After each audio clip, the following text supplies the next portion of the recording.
Socrates, 470 to 399 BC. This man lived and died hundreds of years ago in Athens, the town which the Persians hated so much. Athens was not a large town like Cairo or Johannesburg or Ibadan. It was not the capital of a great empire like London. The people who built it and whose capital it was were a small Greek tribe, and their country, Greece, was quite a small one at the time when Athens became the most famous city in the world, and yet many people still look back to the Athenians as the greatest people in the world and would rather visit Athens than any other city. For many years there were wars between the various tribes in Greece, and later on, as you know, they joined together to fight against the Persians, who came to try and conquer their land. But it is not so much for their wars and their victories that they are now remembered, as for the wonderful things they did in peacetime. In the first place, they were a democratic people. This means that instead of having chiefs or kings whom they had to obey, every grown man had a share in deciding the affairs of the city. But the Athenians realized that if the men of Athens were to share in the government of the country, they could not be allowed to be uneducated. The Athenians were the best educated people the world has ever known. But because they were wise people, they knew that they must teach people wisdom as well as knowledge, and they knew that a man who had a lot of knowledge and who could pass a lot of examinations, but who had very little wisdom, was a danger to the country.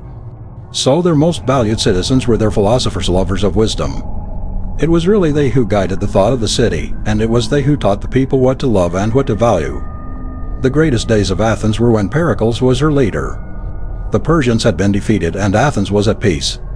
Pericles wanted to make Athens greater and more beautiful than ever before. So he filled Athens with beautiful buildings, and he built some wonderful temples on the Acropolis, the great hill in the center of the city.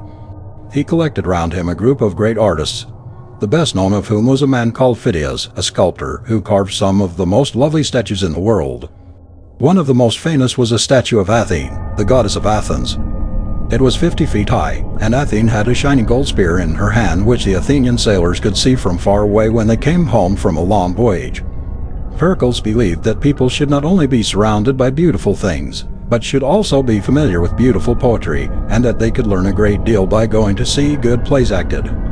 So he built a big open-air theater, and he encouraged poets and playwriters to write plays, and rich men to keep their own troops of actors. He gave prizes for the best plays acted each year at a great festival. Although these people lived more than 2,000 years ago, their plays are still acted and read by people all over the world. The most famous of these writers were Aeschylus, Sophocles, and Euripides, and in all the hundreds of years that have passed since then, no greater plays than theirs have ever been written.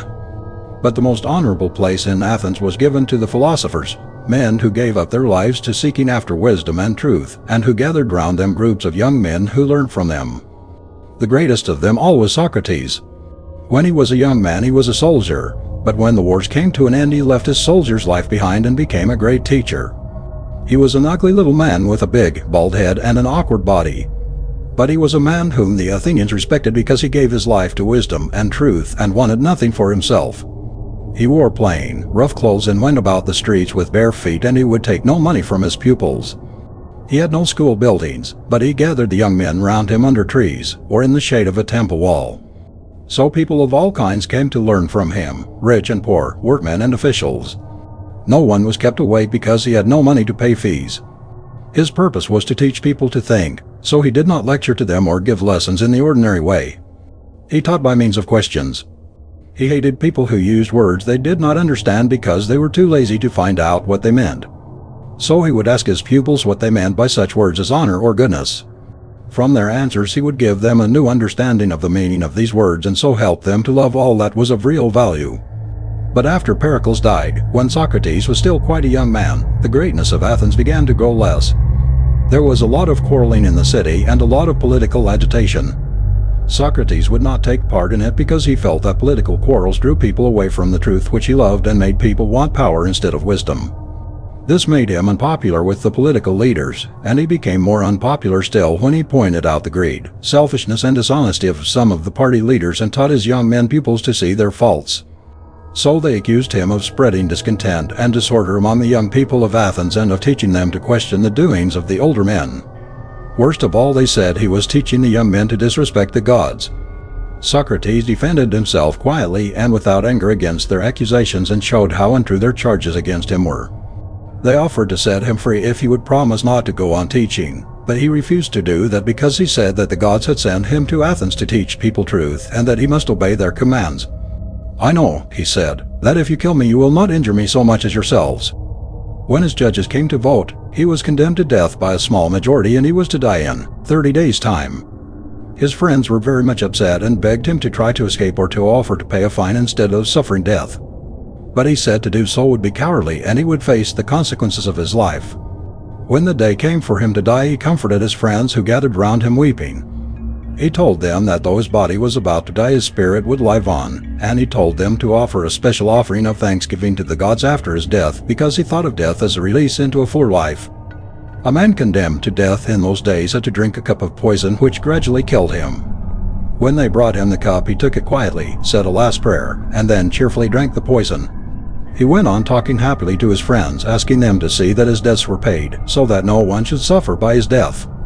Then he quietly lay down and died, so passed away one of the greatest and noblest men who have ever lived. Socrates himself did not write any books. He was not anxious about becoming famous. He only cared to teach his pupils. But many of them treasured up his words and tried to remember them. The most famous of them all was a man called Plato, who loved Socrates so much that he wrote down every word that he could remember of what his teacher had said. It is through what he wrote that the teaching of Socrates has come down to us.